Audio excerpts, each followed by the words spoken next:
I think just like in any business, and I've talked to Chase about this like a million times, it's like I'm out in the field handling a construction issue, and then I get a call for a property management issue, and then you're like switching from one thing to another, and you're never like fully, like multitasking is not like a real thing, you know? So I feel like there's people that are definitely slowing down on buying, and I don't know if it's just because there's not much out there or people are just hanging around. I mean, interest rates are coming down now, which is a good sign. Yeah, but people are locked in at 2.7, 2.5. Like we're not getting there. We're not there. When you're getting into this game, you need to find people that like really know what they're doing and run the deals through other people and show them like what you're doing and just have them kind of like audit it. Welcome to the Everyday Millionaire Show with Ryan Greenberg and Nick Kalpis.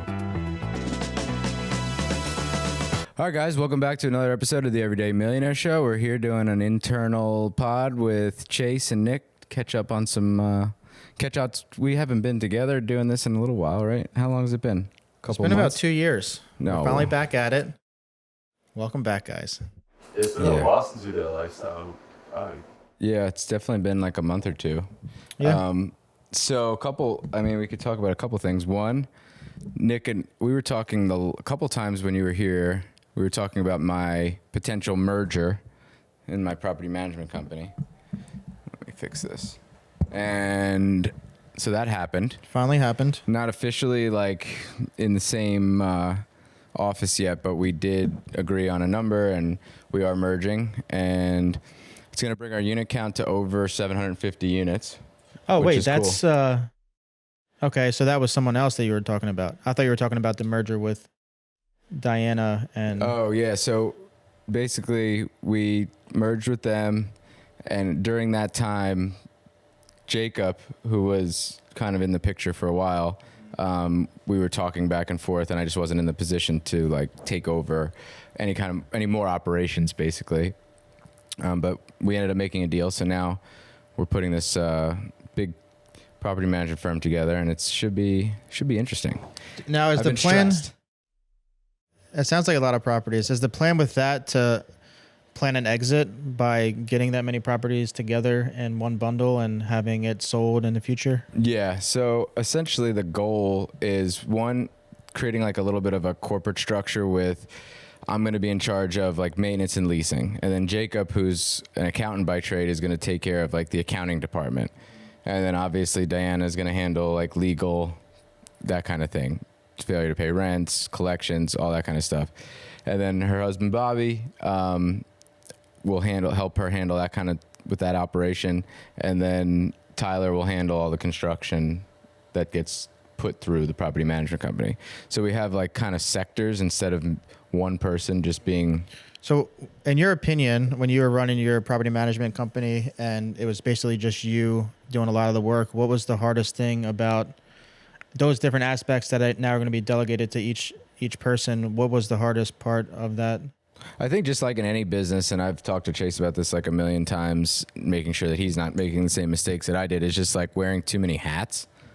And I think that was the biggest hurdle. It's like I'm out in the field handling a construction issue, and then I get a call for a property management issue, and then you're like switching from one thing to another, and you're never like fully, like multitasking is not like a real thing, you know? So like what, like more specifically, like was it the leasing, finding tenants? Was it dealing with the failure to pays?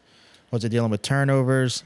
Like what more specifically was like the most? Property management, just like a little bit of everything, you know? It's just like every day there's a new problem. So maintenance some days will be a crazy issue because there's a big sewage backup in an apartment building and 6 people can't go to the bathroom. Or the next day we could be, you know, in court for failure to pay rent and the tenant has some, you know, rent escrow issue or whatever. Like every day is just a new, it's a new fun story. Yeah, the reason I asked is because, you know, obviously me and Lupe pretty much run the my property management on our properties, and a lot of the times the hardest thing for us is just the leasing, like having properties sit for so long and not having the time to actually properly screen people. So I've, you know, been working with other like Jack, for example, to you know, place Section 8 tenants, and that's helpful because that definitely takes the weight off of our backs to get these properties rented when there's so much other stuff going on. And the longer the property sits vacant, it's like you're losing out on all that money. And months would go by where properties are just sitting vacant and we're like, oh man, we got to get these properties rented. And then when it piles up, when you have like 8 or 9 or 10 vacant properties at once, it's definitely helpful to bring It's other hard to people get like in. even agents. Like we can't get agents. We have a broker. Just no like agent wants no agent even wants to do them. Even though like I feel like the system that I've kind of created with doing rentals, like I still do a couple every once in a while myself because they're just kind of like slam dunks, especially in the higher end market. Like we take a month's rent. Some of these rents are $3,200, and sometimes it takes me an hour just showing one person the property and, you know, doing a pre-screening and all that stuff. But it's hard to get people to want to rent properties. That's just, Well, I mean, to be thorough as an agent, right? Like, can actually screen these people. That's a different story. But like, showing a house, holding an open house, or renters come in, I think like that's been the thing. But like, actually putting a quality tenant in there, like you're talking about the whole screen. Yeah. I think if you had the best way to do it, honestly, and now obviously that we have so many units, we just have a person that's dedicated to just leasing. Is just if you could find somebody that's kind of good at leasing and they could just be your in-house leasing person, that's all they focus on is leasing. And if they get time that's they're bored or something, they don't have leasings, which probably wouldn't be the case with a portfolio of your size, they could do some other admin tasks like monthly audits of the Appfolio system to make sure. That's what I do with our VAs, especially. Like if they're not doing something, Jocelyn will have them doing some sort of audit. So it's like every month we look through all the water bills again to make sure after they've been paid out that they're all balanced in Appfolio. Every month we have somebody go through and make sure that the people that got hit up that moved out and have a security deposit with us, or every month we have like 5 or 6 different audits that happen. So that person could do like all the leasing, and then when they're not doing leasing, they get an Appfolio and do the audits. Yeah. So either that or just hiring a tenant placement company. See, the problem with tenant placement companies that I found is that once they're in your house, Yeah, they have no. they don't care. Yeah, So it's regard, like what so. I just feel like they're not incentivized to Get a put the quality. best person. Now Jack Resnick, he's a great guy. Like we use him, but he's Section 8 only, and we have a very small we don't have a lot of Section 8 properties, so. I have more now than I did. I don't trust many other people to want to put quality tenants in the house and then not just say, oh, well, it's your problem now. Like, Yeah. that's... Well, that's why. Go ahead. Do you think that you'll ever like hire out or delegate the property management, or do you think you guys will always have money for that? So I think I am tightening things up to where I think I'll always oversee it and run it, but I am delegating more, such as, focusing on, back in the day, I had a tenant who was able to stay a whole year without paying rent, which is insane. And mainly because I didn't know what I was doing. And secondly, because I didn't have a rental license, so I couldn't file for an eviction.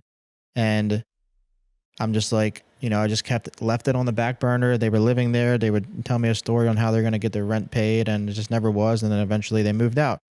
And then on the other side, it's, dealing with tenant placement. I use Jack. He's great at, placing tenants. He actually goes to their house and make sure that they're in good He's the only living one that order. I've used and trust. We've worked with others, but he's the only one that I've used and trust. But he only does Section 8. Yeah. So, And then I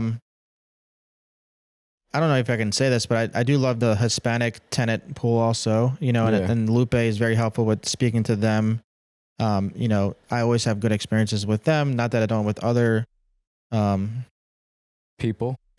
but they a lot of them, maybe they're illegal or they don't have all their documentation. So it's kind of like you have to trust that they're going to pay their rent on time. Maybe we should cut that because I don't even know if I'm allowed to say all that. Yeah, I don't know either. But have you ever calculated like how much money you're saving from like actually hiring out a property manager? Not exactly, but I've always ran this calculation. So let's say you pay a property management company 10%, just for easy numbers, 10%, and the rent is $1,000 a month. And let's say you cash flow 300. Well, you're already giving away 33% of your cash flow by giving them 100 if you're only cash flowing 300. Just, on that, giving them 10%. Like you may look at it like a 8 or 10% number as a low number, but then when you factor it in, like how much of that is your cash flow, and that certainly does add up and it does eat away at your cash flow. Yeah, absolutely. Yeah, I guess I was just thinking about it from the perspective of like, does the cash flow outweigh kind of what you would pay like a VA to? Yeah. But I mean, right now it's just him and his wife basically. So like, I mean, what, you're not paying anybody else full time. Yeah. No. So, Yeah. I mean, it would be eat into a lot of cash flow. Like that's a lot. That's a big chunk. But if you're not making money other places, which you're focusing on building your portfolio. So like if you had a full-time job or something, obviously this wouldn't be, you couldn't do that. Yeah. No, if I got into it with a full-time job, so that would be the expectation to where, oh, I would need to hire a property management company from the beginning because I have a full-time job. So looking at it that way, it is all situational. However, whatever situation someone's in, if they're working full-time and they can't manage it, then that's probably the most logical thing to do. Yeah. I mean, if you think about it too, you can hire like a pretty decent full-time employee for like, just call it like $5,000 a month, And if that person can like rent down all your units and you had like, let's just say you had 5 units that are now vacant for the 3rd month and they would have been rented the 1st month, that almost pays for like a quarter of their salary right there. So could be worth it just to bring somebody in-house. Kind of where I was getting at is like, But not hire a company like mine, but hire somebody internally to just help you like move the stuff along. Because I feel like you do need, with that size portfolio, because I went through this like whole stage where we had 50 properties, 100 properties, whatever. I feel like you need a really solid person in Appfolio, like in front of the computer basically all day. They can assign maintenance requests. They could take in any kind of like influx of stuff from tenants or future tenants or whatever.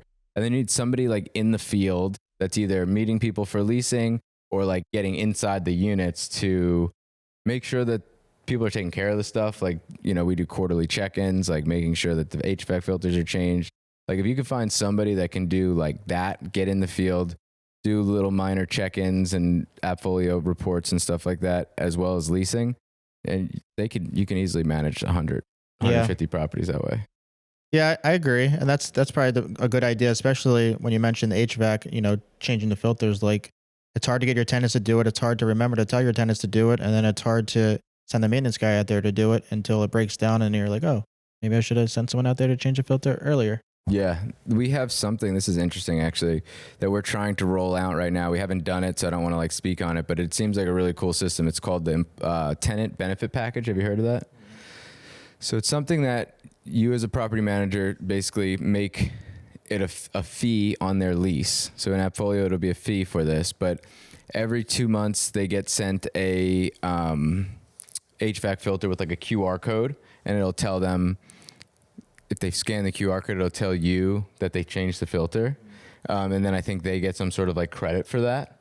And then if they get like, there's just like different benefits that they get as a tenant. Oh, if they never signed up for insurance, they get insurance covered. Like renter's insurance is covered automatically. And then if they submit their renter's insurance to the people, then that fee goes away.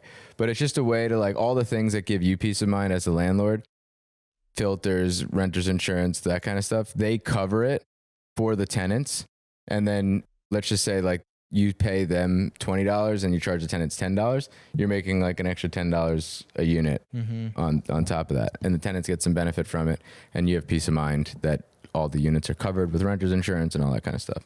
Yeah, that's actually a good idea because it would take, even if you had a full-time maintenance guy that would just focus in on doing stuff like that, it would take him a lot to just go out to these properties. And it doesn't take much to change a filter, but the time-consuming aspect will come in when you're trying to coordinate when tenants will be home, working around their schedule, trying to coordinate in certain areas that are close by. And that's when it can probably be a headache if you're looking to do 100 at once. Yeah. Property management. I'd saved Chase's life with that because he was starting a property management. I was like, don't do it, man. It is so painful. And like you said in the beginning, like we are building this and merging together for an eventual exit and sale of the company. Not that it's happening, I don't want to scare any like clients or anything, but it's not happening in the near future. But 10 plus years down the road, when I'm tired of doing this and we have a couple thousand units, the multiple for selling property management companies gets much better after like 1,500 units. So that's kind of the goal there. enough of property management. We have other stuff to talk about. So Chase and I have been hitting the wholesale game. We started talking on the podcast about it a while ago, saying that we were starting like the cold calling and doing all that stuff. To say that it's been a grind is an understatement. Dude. I haven't even been like the one spearheading it, and I've been feeling the fucking pain. Yeah, it's rough, dude. There's a point in time in which you just think, oh, this is easy. Like, all it is picking up the phone and calling sellers and getting deals. But that's just not all that goes into it. And then when people stop answering the phone, you got to find other, resources that leads, and you got to figure out what that avenue is going to be. And so, like, going through developing logos and websites and having photo shoots. We came over here last weekend or whatever. Oh my god, a whole dude! Photo shoot, dude. Just for the website, just to get our pictures up, and it's. I felt so silly during this thing. My wife is taking pictures of us grown ass men, like pointing at nothing and like pointing at nothing and like crossing our arms, and I'm like, oh my god, this better make us some fucking money. Yeah. It was very interesting. And then the business profile, like how much of a hassle it was just to get our Google business profile on the internet. Like, we had Jocelyn going around our office, like taking videos to show that our office was real. Like, it was such a hassle.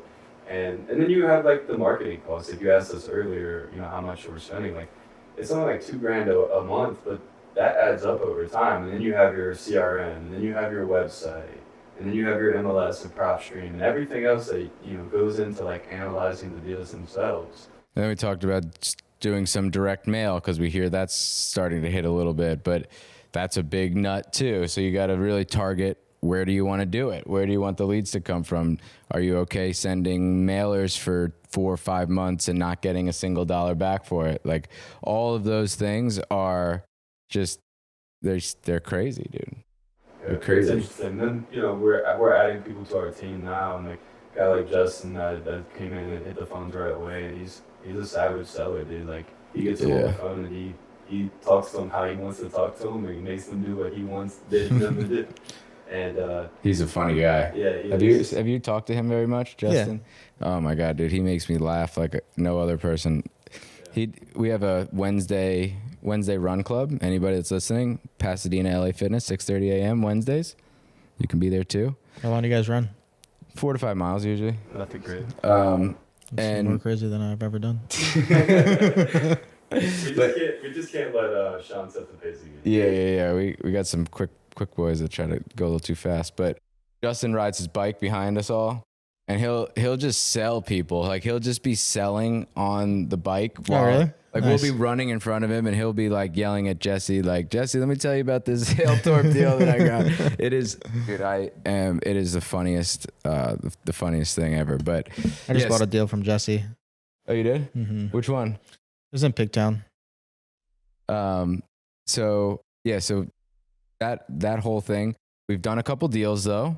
We've had some success with the cold calling. We just got a massive listing in my neighborhood here from the cold callers, which is cool. Like a $900,000 traditional listing, and I got a little construction job from it, which was cool too. So that we're gonna keep going. We're gonna keep it going. Oh, that's the other thing too I wanted to talk to you about. So we on the podcast live went through this deal, the Benfield deal. Talked about it with Brooke Kane. We've talked about it with you. You voted to sell. We had people that voted to keep the place. People that didn't know what they were talking about. And, well, just listen here, Nicky boy. We just had the appraisal done at the building next door, $1.15 million, and our cash out is $173. So we would have sold it, and maybe we were to hope to make $200K taxable income as a sale, not have the asset. We're cashing out with still cash flowing.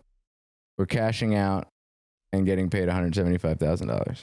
No tax. No taxes. So how much is the mortgage? Well, I mean, how much of a loan?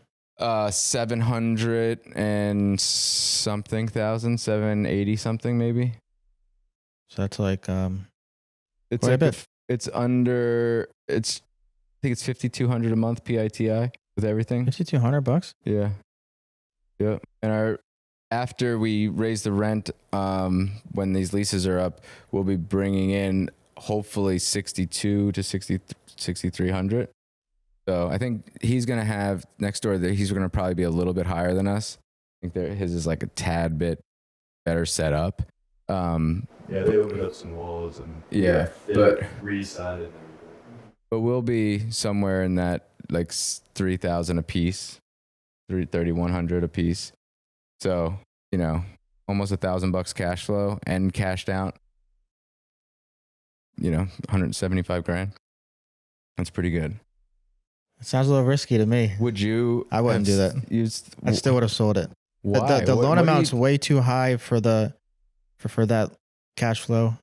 But you're not taking into consideration the area. This is not Pigtown. This is like. I mean, unless you think it's going to keep appreciating like more than other areas, then maybe.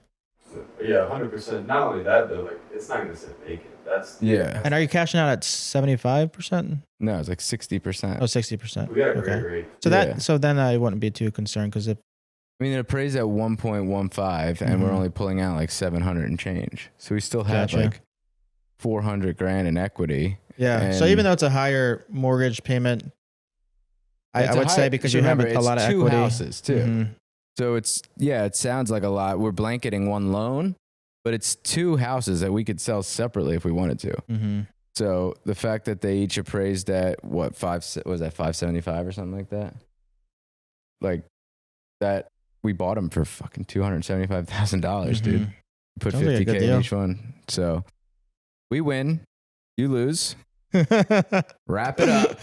Mic drop. I don't know. Maybe I guess because my average loan amounts are like 160. Yeah, but I think one of the things that I really love is high-end houses, high-end tenants. You don't worry about turnovers because they don't ruin the house. They barely ever leave, and it won't sit vacant. It's next to like the number 1 high school like around. So for us, like the risk of losing a month or 2 of vacancy like isn't a real thing. Like it doesn't, like I don't really worry about that. Like, well, I mean, yes and no. Even if somebody's lined up, I feel like doing a turnover is going to take. It's like who wants to move in the middle of the month? So like, let's say somebody moves out September 1st. It's gonna be hard to get somebody in there September 1st. You're gonna lose at least. Well, no. It's just, so strategically with something like that, I always base it around school time. So I want them to move out in like end of May, beginning of June. So then the people that are moving in most likely will have kids that will probably want to go to the school next door. That person, we will time the move in to be when summertime is. So they're not like pulling their kids out of school. Not as far as time frames, as far as the school, but I'm saying if they moved out at the first of one month or the, you know, the 30th or 31st of that month, I don't think someone's gonna be able to move in the first, basically is what I'm saying. So you're automatically gonna lose. we do that. Do you? Yeah. Oh yeah. Typically we do. How? If you don't have time to clean it or turn it over? It's a 1 day thing, dude. Like see, a lot of these houses we go in before a month before they move out. We do like a list of whatever, if there's anything that needs to be done. But a lot of these people don't want us to take any of their security deposits. So like they take care of the houses. That's what it all is. Like they just that high class tenant. yeah. It's totally different, man. Like they really care about the house. Like even tomorrow I'm going to these houses because the guy's concerned with how a couple of things came out. There's like, most tenants don't give a shit about that, but these people do. Like it's a high-end house, so I guess it's different. I mean, that's something that I'm not used to, so that's probably why it's a little different for me. But I guess I can understand it from that perspective. We don't have headaches. I never have to call them for rent. They're calling me when, like 2 days before rent's due, and be like, "Hey, can I still drop off a check this month or whatever?" Because we haven't onboarded them into Appfolio yet. But, so I don't know. I am a huge fan of this area, so I'm glad we ended up keeping it. Some people might have sold it. We ended up keeping it. We wanted to hold the asset. My first birthday of these, so I'm pretty hyped. If you guys are happy with it, then let's talk about this for a second. So his first bird deal. Wait. This kid has a golden horseshoe, I think, stuck up his ass because his first flip, he made like 70 grand profit.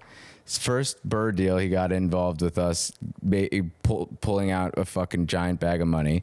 First triathlon a couple weeks ago, comes in third place in his age group. Dude, when opportunities present themselves, you just gotta strike. And that's what I do. I sit around waiting for Ryan to and then I strike, you know. So, let me ask you this though, Nick. Like, what do you think? What's worst case scenario with this deal? With that deal? Yeah. I just think, like, I take risks, but maybe because I'm so used to the price point 250 and less when owning rental properties, it's just more of a comfort zone for me. Having a high mortgage like that. I mean, because I'm understanding Ryan's point of like the turnover, so then you won't lose a lot. So I guess even after we cash out, we'll be sitting on $78,000. Mm-hmm.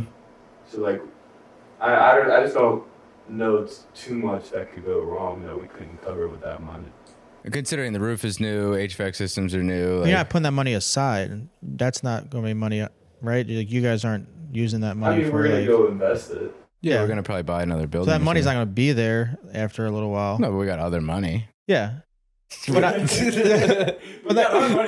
No, but you're saying you're saying like that money is there. Just if something were to happen, we cash out this money so we can allocate this money, even if it's not there, but you can use it for other we could just whatever. Use our $100,000 on another house, and we don't have to use it all. Yeah, because we put in 100. We basically put in 100K. We're getting 175 back at closing. Mm-hmm. So like we're taking our money back, and we're still gonna have another 75 grand. We have our eyes on a 3-unit building with this developer that we've been working with that we're gonna probably buy in Glen Burnie.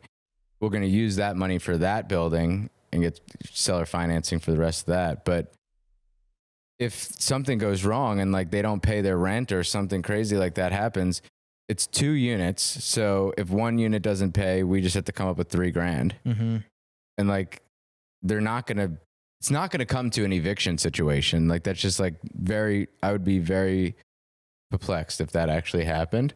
So in our situation, it's like, okay, well, if they stop paying or something does go wrong, I mean, it's a couple $1,000 a month in mortgage. It's not like having 3 houses sitting vacant in a big portfolio is the same as what we're doing. Wait a minute. So you said that you could sell it and make 200, but if it appraises for like $1 million and you had how much into it? 500 or 550? So it appraised it appraised at 1.15 million, and we had 650 in it at the end of the day. So what do you think it would sell for? Well, that's a hard number because it's like an investor is most likely going to buy it, obviously. So hopefully the appraisal value is right and it could have sold. And sure, it would have been a lot more than 200K if we sold it. It would have been. But then you're getting hit with all that tax, and that's what I was talking to Ryan about. That was like one of the big reasons I pushed for the BRRRR was because that just made not only did we cash out tax-free money, but now we just made our loan amount that much higher. So when we do go to sell, we're not realizing all of that profit. So we're getting a kind of a tax discount on some of that money. But now these do say that we probably would have made if it did sell at appraised value, we would have made $500,000. We would have put $500,000 in our pockets. Yeah, but we would have got taxed on that. So yeah. Now we just, you know what I'm saying? Like we limited our tax liability in a way. Yeah, I understand, but if you would have walked away with 400,000, no, we probably would have ended up walking away with like 350 at the end of the day. If you think about it, if it actually sold at appraised value, mm-hmm. we would have walked away with like after taxes 350 grand. So half of what we refied out. I don't know, Nick. I don't know. That's just my thought process. Yeah, I mean, it's just a high loan amount for me. I could have taken that 350 and turned it into a couple smaller rental properties and paid cash for them at 350 and cash flow more than. Yeah, but you have vacancies and you have more turnover and more failure to pay rents, and all that stuff does cut into your profits. Where like none of my properties that are like in that higher end market, I've ever had to have done an eviction for. I've never missed we don't like miss months of mm-hmm. rent. So there is that to be said. I mean, it's just if you think about it, what about a multifamily building that's, 20 units? It's a big mortgage payment. It's split 20 ways of units, This is the same shit. It's just 2 units. True. But it's not like 350,000 per unit though. It's more like 100,000 per unit. Yeah, I don't know. I mean, I'm getting some of your points, and it makes me feel a little bit better about it. But I'm glad you feel better about it because I feel okay. I feel okay now that I just think it would have been like close to 500K profit. Maybe I would have re-guessed it, but we didn't know that it was going to appraise for that high. Yeah. Honestly, if it was known that it was going to appraise for so high, Matt Fullerton would have never sold us those deals, or he would have sold them for a lot more, right? I mean, I'm sure he was kicking himself. Can you imagine? I'm sure he was kicking himself. I'll have to ask him. Hopefully he listens to this because if I had sold two units off, that would have potentially got me like another $500,000 plus the $50K assignment fee that he already made off of us. That might hurt. That might hurt my feelings a little bit. But well, you know what they say: you win some, you lose some. So another thing, how's life at KW? How's life at KW? I actually don't know. I'm still an agent there, but I don't visit the office. I don't really interact with. But you still pay their other desk agents. fees? It's not really a desk fee. It's more of like an E&O insurance and like fee. It's like $128 Chase, bucks a month. do we have that fee at Lux? I'd say no. Actually, I don't think I pay anything in month. Wow, that's so weird. Great. Speaking of Lux, good segue. We are getting a bunch of agents, not Nick Kalfas, but a bunch of agents that are signing on to Lux, which is cool. So that's growing. We'll work on you eventually, Nick. But we've had a couple people on board and a couple conversations this week of new agents that are like coming from pretty big brokerages that are just looking for a smaller like all one-stop shop. I'm not going to name names, but there's a couple guys that like sold 50, 60 deals last year that are going to be coming over. So I'm stoked about that. Chase is doing a good job. He's the kind of the pretty face of the organization. Yeah, we're getting our website up and running now. I'm looking good. We've been through how many different websites with all these businesses, dude? Like I've paid like Engage, which is like a company that we use for a couple of our websites. I've paid them to build like 2 websites that we've canceled and now gone to other people, and I think we've made like 4 different websites for these businesses already. So hopefully we're done soon. It's like $500 every time you start a website. Mm-hmm. Plus like $130 a month that we've been paying, and then we're like, actually, scrap it all. We're going to a different server, a different person. They can't use any of what you've built. It's garbage. Throw it away. So I'm like, okay, great. I'm just like writing all the losses down on a little piece of paper in my pocket so I can cry about it later. Yeah, see, Nick, if you just come over to lunch, Ryan will write the checks and we'll just scrap everything.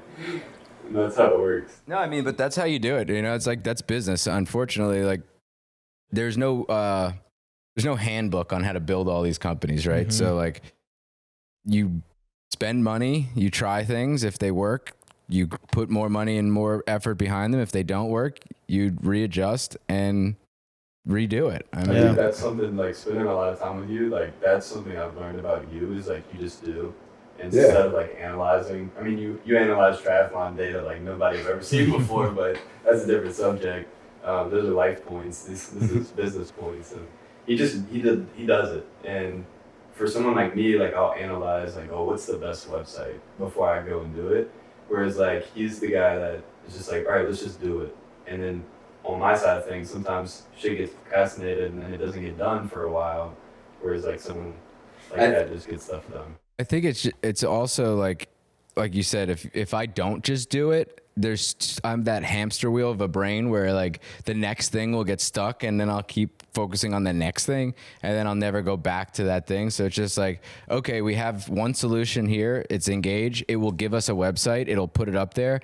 And then really kind of in a sick, twisted way, it makes the money that I'm spending on that website. And then if it doesn't produce and it doesn't work, if that was never even existed, I would never worried about it. But now because I'm like spending money on it and it's a real thing and we look at it like, oh, that kind of looks like shit. Let's tweak it. Let's change it. Now it's at the forefront of all of our brains. We're like, we have to fix this website because it's a website and we need it. Where I just feel like if you analyze too much, you then find the next thing to look at especially if you're like me in any way, like my brain just keeps going and going and going. I'll be starting a plumbing business. We were talking about plumbing business before.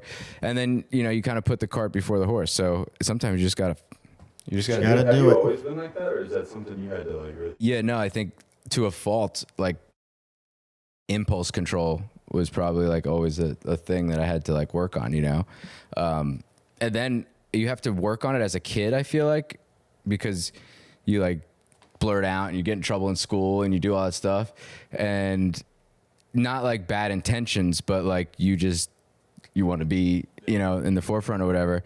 And then it gets really like dangerous when you start doing it in business. But there's like a gift and a curse, like a happy medium that you got to find, because like, again, Adelphi is a deal that I just did it and we're going to lose a lot of money on it. And that was all my bad. Like I didn't analyze enough. I should have went to the neighborhood more. I should have done a lot of there being. Where's like that located?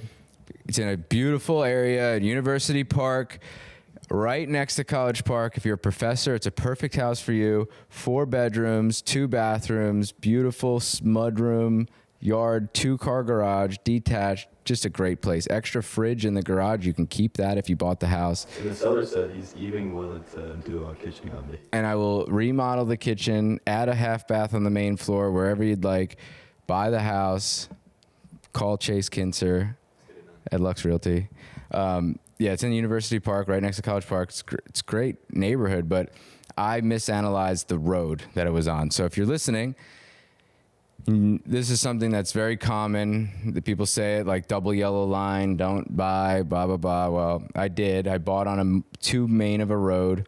Internal of this house, like the internal part of the neighborhood, sells 800 plus into the millions. The external block of this neighborhood that's on like kind of a main road, even though there's a private alley and 2-car garage behind the house, it's just not selling. And I'm going to lose a bunch of money. So when you're flipping houses, make sure you don't just do it all the time, because I did it and I am going to lose some money on that one. Well, luckily, we've had more wins than losses, and that kind of is what, keeps the ball moving. But if you're a one-time flipper, or you're like, this is something that could bury somebody. I mean, we're going to lose. This was my second flip. It would have buried. Yeah, it could bankrupt somebody very easily. We're going to lose $50,000+. Yeah. Not only that, it would just deter that person from wanting to do it again. Right. And then maybe they would have kept going if they never ran into that in the beginning with. So that just do it attitude does get dangerous, especially when you start playing with big numbers and big money. So there's, That's when the big numbers come into play. Yeah. That's what I don't. Yeah, for sure.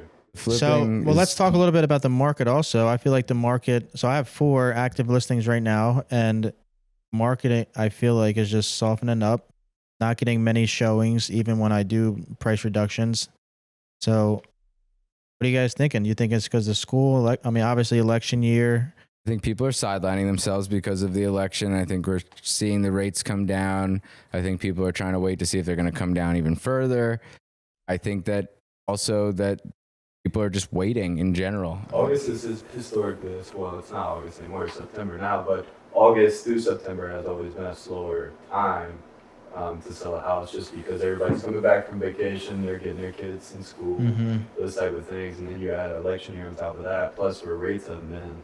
And it's like, okay, well, are rates going to keep dropping? Let me just sit and wait and see what happens next. And if rates go back up, all right, I'll jump back in. But I don't know, man. It's a weird time. Margins are definitely tightening up. Yeah, it's never something that I recognized before, because I would always buy and hold and not sell anything. This year I've been selling a little bit more as last year as well. But I'm definitely starting to notice that like interest rates are coming down, but I don't see any additional showings on the listings that I have. Even like I said, when we do price reductions, not really yielding any more showings. So I will say though, there is markets that are still doing very, very good, because like Justin just put up a listing and had 17 offers, have 17 showings and a couple of offers. And 17K above asking. Yeah. So there's still like pockets of the county in that. If you're in that, like, I feel like 250 to 400, 450 range, it's like gone. Yeah, houses in my neighborhood still in Lynn Murray over in Creekside sell within 3 days. Mm-hmm. I mean, I expect to sell this house in my neighborhood for $900K in a couple of days, like once that goes live. So I think there are still pockets. I guess the price point that you just mentioned also has to be specific to areas, because that's my price range of the houses that I have listed. And Are I they a guess it's, city? one's in Pigtown, one's in Essex, one is in Dundalk, So I and do the other think that one's the over city there gets by hit. York Road. The city gets hit harder during these downtimes. I think it's not only, but the city, you have high water bills, you have high taxes. So people that are buying a $250,000 house, it's like the same mortgage payment as like a $350,000 house in the county. When you take into consideration a $120 a month water bill and the taxes being double, like that hurts that range of buyers. I mean, those are like mid-level earners. What do you think? Somebody that's buying a $250,000 house, they make $60,000 to $75,000 a year. Yeah, right? but Something the water bill isn't factored in to the mortgage. It would No, only but they be the factor taxes. it into their monthly, what they're figuring out their budget is. Like if Not the lender. Not the lender, but the human being buying the house. Maybe. Hopefully. Yeah. Because I don't even think they factor in like the BG&E, Or tell the me which electric. houses they are, because they're going to be foreclosing soon. Well, I mean, when the lender underwrites somebody, they don't look at how much the BG&E is going to cost, the electric, how much the water is going to cost, how much it's going to cost to Property maintain. tax, though, like that's the huge one. Well, yeah, they got to account for that, obviously. But the other stuff that, if you're barely eligible for a $250,000 mortgage, you got all these other bills, like the lender's not looking at that. And No, I'm neither not are talking they. about a lender. I'm just talking about somebody that's looking to buy a house and they're looking at their monthly expense, their monthly budget, and they're saying, okay, I have a, what would that be, a $1,500 mortgage, and then I have to pay the electric bill, which is whatever, it doesn't matter if you're in the county or the city. Then you have the water, which in the county it would be $100 per quarter, where in the city it's $100 per month. So you're factoring in all these things. I just think people in the city are it's tougher, and I think the city people are more transient. There's more people moving in and out of the city. It's not as more of a permanent place anymore. Like most people, especially like coming up our age, they move to the city, they party for a little while after college, they get their job, they live with roommates, and they might buy their own house, they might get married in the city. Then as soon as they start having kids, typically they're moving out of the city. So it's just, I feel like there's just more transient. I don't know. But there are neighborhoods. I mean, the house Chase sold recently in Catonsville, that had a ton of showings, like multiple offers. I mean, there are places that are selling. It's just you got to find, I think, these pockets. Got to find where the deals are. It's not a Delphi Road in College Park. That is not the pocket. So no, that one definitely hurt. But I do want to like kind of break into that a little bit, because I feel like people need, and I've gotten somebody that recently told me, like, I love hearing about your failures, which is true. Like, I think that when we can talk about our wins and how much that house is worth and this and that, it's great. But when you talk about your losses and like people that are just getting into this, like you said you have how many sitting for sale right now? 4. So you think about it, like somebody that's trying to get into this game, you got 4 houses that you're paying hard money on, right? So what's that? At least $8,000 a month in something like that. So you're burning, like our buddy Dustin was here. He has a startup going on. He's like, talking about his cash burn rate. Like, I'm burning $6,200 a month just on that hard money, watching that property sit there. You're burning $8,000 a month on those mortgages while these things sit there. And there's no light at the end of the tunnel. Like, we just keep paying until something happens, until someone sells. So, be careful if you're out there. Like, we, as people that have done this hundreds of times, are still making mistakes and still losing. And there's still money to be lost in this game. Yeah. And the numbers in real estate are big. So like when your losses add up, there's a bunch of zeros typically on these transactions. Yeah, I mean, you could touch on like that deal Ike's going through right now, and how we've kind of warned him about that deal, and that one's scary for us, and we're looking at it like, dude, I don't know if you should move forward with that. You only have $10,000 in right now, and so there's a deal one of our agents are doing, and I hate buying in these neighborhoods. They're just like, they're very low end neighborhoods. So like the house was $10,000. So you know where it's at, 2-3 or one of those neighborhoods over there. And the rehab on it is a 6-figure, like to do a full gut on anything anymore, it's a 6-figure rehab, right?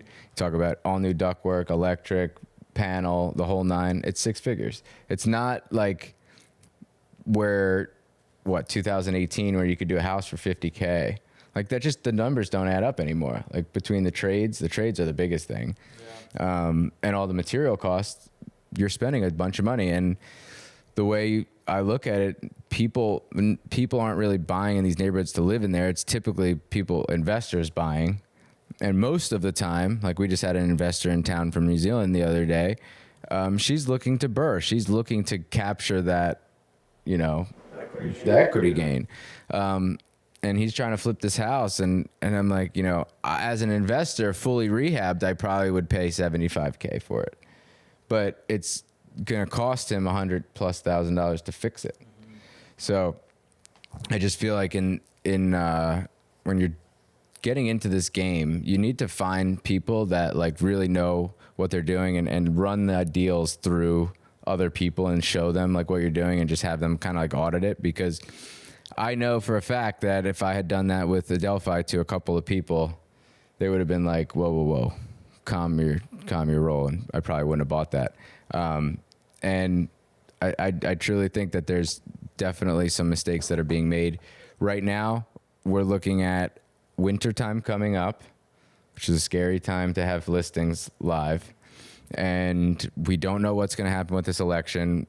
Put politics aside, elections mess up markets. Let's go, Trump. Whether up or down, they mess up the markets. So, I don't know, man. We definitely need to, I think, be more analytical with the flips, and rentals really are just, if you could find a deal that cash flows, then great. Mm-hmm. But with the flips especially, I think you just really got to do your due diligence, get your contractors in line, make sure you have solid numbers for rehab costs.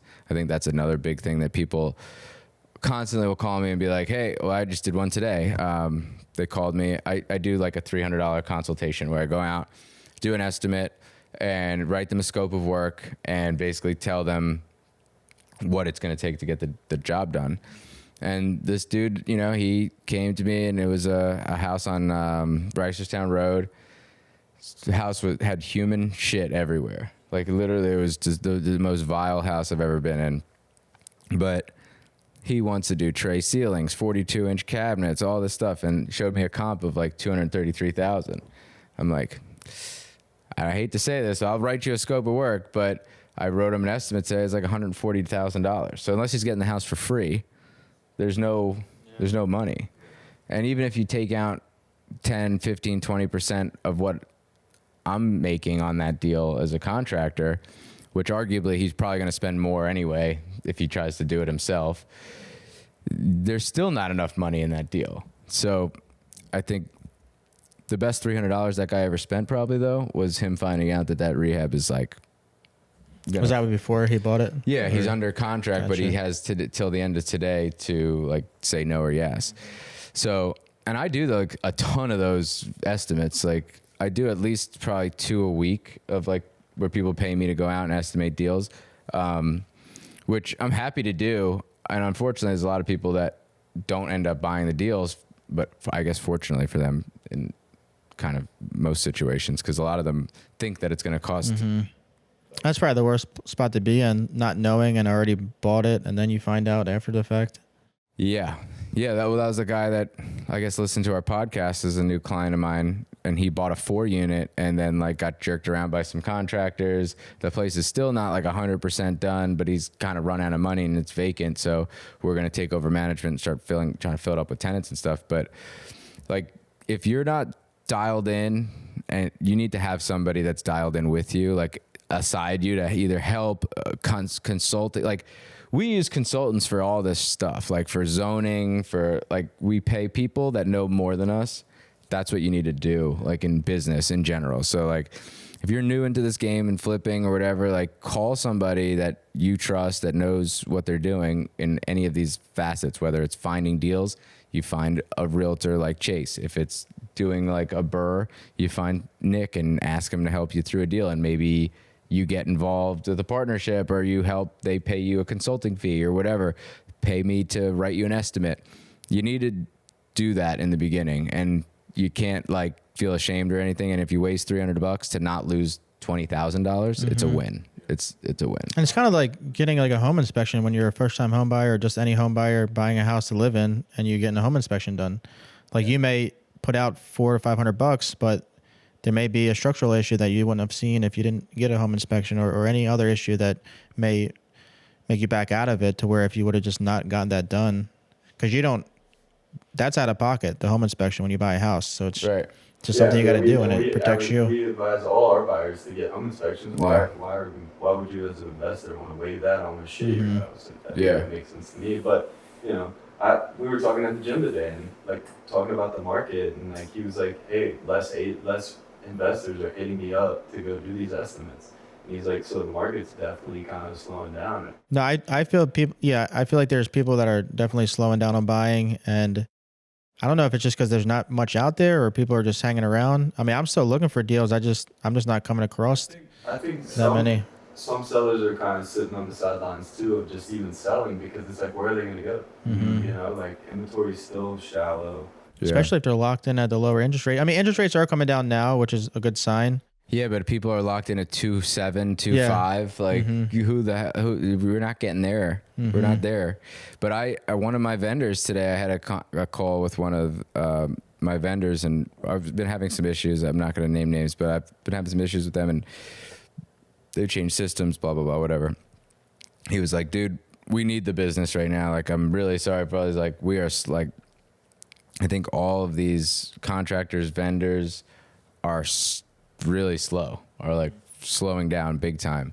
And I know, like, I was telling Chase this morning that like just less investors in general have been calling us for estimates. So I know that's definitely down. And then I saw a video recently that Home Depot spend, I think, is down like 50% year over year. Wow. So that means like all the people, I guess, that were like tired of seeing their vanities and stuff during COVID and wanted to do all these repairs, and now they're back to work in the office and they're not doing repairs in their house. And like we're getting a decent amount of homeowner quotes, but it's definitely slowing down. But a little bit. And that shows, on one hand, though, if you're getting more quotes to do jobs inside the home, people aren't planning to move anytime soon. That's the other thing too. We're getting quotes. I'm doing an addition in Gaithersburg that we're starting on Tuesday. I'm doing a design meeting on Tuesday for that. So they're locked in at a very low interest rate. They have a 4-bedroom house. They just had another kid. They need a 5-bedroom house. We're putting an addition on. They're not leaving. They're not moving. Doing a couple bathrooms, a couple decks in my neighborhood. People are just choosing. Even people here that are like the deck that I'm doing, they're like empty nesters. They're like in their 60s. They have no kids that live at home, and they're just staying at home. And they have a giant house, like way too big for 2 people. Like you don't need a 5-bedroom house. But they're just staying because it's cheaper to stay in that 5-bedroom house than it is to downgrade and buy a 3-bedroom house because the rate is so high. So unless you're coming in with cash, which some people are, like, you can if you have a bunch of equity. Yeah, like the house that we just sold in Silver Spring, that flip that we did, they just came in and bought in cash.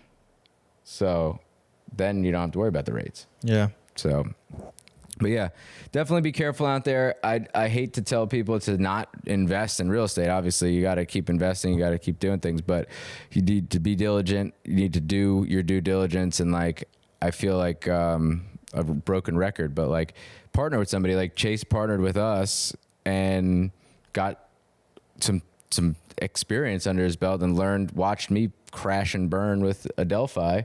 He's not going to make that mistake, right? I mean, it's true.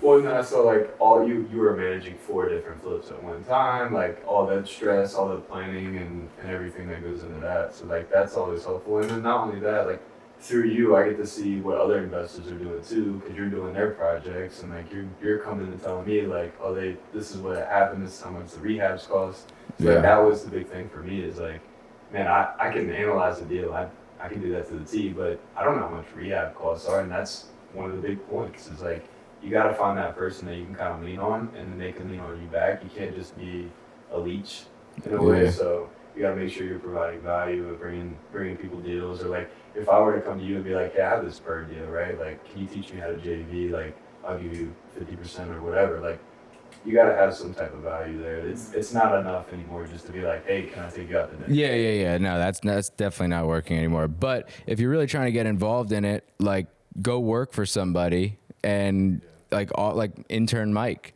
I mean, he literally, the dude is in college and has just come to me and basically offered to work for us for free. And now he worked a summer in our property management office. This past summer, he worked doing demo and hauling. And when he comes back from winter break, he usually does something with us. And now, like, he's going to be 22, graduated with like 4 years experience working for a real estate investor. We pay him. He offered to work for us for free. So like, do that. If you have time to offer somebody, be like, hey, can I help you analyze deals? Can I help you bring you potential deals or whatever it is? And if I find one, I don't want a referral fee. I just want to learn the process, right? Like, I've had people do that to me too, where they're like, I have this deal. I need you to basically flip it. I don't know what to do besides having this deal. So at that point, I can help them through that whole process where we're doing the construction and then we pass them on to Chase to sell the property. But I think that's the best way to start getting involved in this stuff. Safe. True. So I want to talk briefly about the prepayment penalty, and that's for people who are buying investment properties and either refinancing them. Typically what I do with the Bird method, you're going to refinance the property. And last year from September to October, right now it's September now in 2024, September through like October, November 2023, I did a handful of refinances and they were anywhere from 8 to 8.5%. Whereas now I just did a refinance about 2 weeks ago and it was 6.5%. So the refinances that I did last year, 8.5%, they all had 5-year prepayment penalties. So a lot of the listeners, that means, and it was a descending 5, 4, 3, 2, 1. So if I refinanced in the first year, I would have to pay 5%. So like I said earlier, my average loan amount is about $160. So if I refinance in the first year, I have to pay 5%. If I refinance in the second year, I'd have to pay 4% of, and 1 year of principal pay down is like $1,200 on a $160,000 loan for a 30-year. So it's not much at all. So let's say $160,000, you're refinancing year 2. That's $6,400 that you have to pay just to get out of that loan. That doesn't include points that you have to pay to the lender to refinance it at a lower rate and closing costs and such. So at that time, I don't know exactly what I could have paid to not have the prepayment penalty, but I know now that it was an extra like 0.75%. So that was maybe like 0.75% of 160, I think is like around $1,200. And then it was probably an additional 0.25% higher each month. 5% is a lot to pay. Yeah, to get out of that. You're paying another 1.5 for lender fees. Mm-hmm.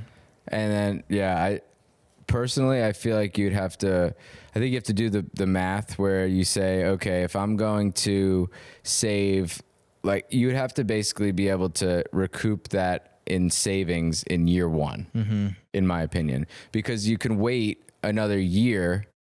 And what if the rates drop again? Like, you're at 6.5 now. What if they do go down to 5.5 next year? And then you're like, oh, fuck, I should have waited. Like, I feel like if you don't recoup those savings, the whole savings, I mean, the prepayment penalty, your points to lender, any other refinance cost, title fees, anything, whatever, I think you have to recoup that year 1, or you just have to wait it out. Mm-hmm. Or just pay the extra to not have the prepayment penalty up front, but you've already done that. That ship has sailed. So this is a mistake that I'm bringing up that I didn't really think about at the time. I didn't know where rates were going to go, but exactly 1 year ago, I refinanced a handful at 8.5, and exactly 2 weeks ago, I refinanced at 6.5%. So it's like that was a 2% drop is huge in 1 year. No one knew that was what was going to happen. I mean, typically they come down election year, but I'm hoping they come down more. And anytime I get into loans now, 5-year prepayment, that's a tough prepayment penalty. yeah, especially with the higher interest rates. Back when I was refinancing at 4.25 and 21, 22, 5-year prepayment penalties aren't that bad because I'm not going to refinance out of that. So for people like newbies that are listening, typically what like an investor loan would be is a 3-2-1. It's a 3%, 2%, 1% descending from year 1 to year 3, and then it's done. But I think during this rate hike, they did start putting in more 5-year prepayment penalties because they knew, I mean, lending companies aren't stupid, right? If the rates did come down at all and people tick down, they're going to instantly get out of those loans. So I feel like that's when the 5-year prepayment penalties started being more popular. Not only that, I think they're trying to recoup some of those 2.5% people that, they were letting 2.5%, 3%, 4%, like those really low rates. So now like they're like, 7, I'm gonna lock these guys in for a hot minute. I gotta make my money back. But I do agree with you that if you were to pay an extra, let's say 0.5 point or 0.75 of a point to have no prepayment penalty or a 3-2-1 prepayment penalty, probably makes a lot more sense that way. Because even on year 1, you're saving, if you did refi and pay a 3-2-1, you're saving 2 points. That's over $3,000 in just fees. Yeah. And like you said, you're only paying off $1,200 a year in equity in the first, in principal in the first year. So yeah, that's a tough one. Prepayment penalties suck. And if you can refinance properties without prepayment penalties or getting as low prepayment penalty as possible, that's the most ideal. And I have a couple of houses that are currently at the end of their prepayment penalty now that I am now looking at potentially selling as well. So there's that factor too, because what happened 3-4 years ago to now, the values have spiked a little bit, and I have a bunch of equity. Prepayment penalties done. Now might be time to take some. I think we should sell and buy more NVIDIA. Oh my God, NVIDIA got crushed today. So I have 1,100 NVIDIA shares. That's like my baby. I just keep buying more and more and more, and it just dropped. So I watch every dollar that it moves. I watch my net worth go up or down by $1,100. And like today, it dropped by like $20. So I lost like $20,000 in one day. It was pretty sick. But that means we buy more. We buy more tomorrow. $10,000 more tomorrow. We're gonna own a piece of NVIDIA. What was the article of why it dropped? There was like a DOJ subpoena that came out because of some antitrust stuff. I think it's because they have the entire market share of chip manufacturing. Like so AMD is like, and now we're talking on this podcast about stocks. We know nothing about stocks. I'm not a stock trader, not a stockbroker. Don't take my stock advice. Don't go put your whole life savings into NVIDIA like I did. But NVIDIA has a $3 trillion market cap. They control $3 trillion. AMD, which is like the next company under them, is like 298 million. So it's like a small baby tiny fraction of NVIDIA. And that's the next company. And naturally, like the Facebooks of the world and stuff, like what happens to that little company is they typically get like engulfed by the bigger firm. But we'll see. I believe in them. My price prediction, $200 by Q2 of next year. $200. Wait, the AMD or no, NVIDIA. Okay. So my average cost right now on 1,100 shares is like $85 a share, and I think it was closed at like 105 or 108 today, but it was up at like the 140s for a little while. So we're gonna hang on tight. Write it out. Hodl. Do you guys buy any Bitcoin? I do a little. I did bit. until I started losing money back in the fun days of 2021, 2022. I buy a little bit each week, but I don't like pay attention to it at all. I just buy like a little tiny bit each week. It's on auto buy, $50 or something like that a week. I try not to look at crypto. I try not to pay attention to it. I only buy and own Bitcoin. That's the only one. But I don't pay attention. I try not to think about it because that shit will make you crazy because it's 24 hours a day. Mm-hmm.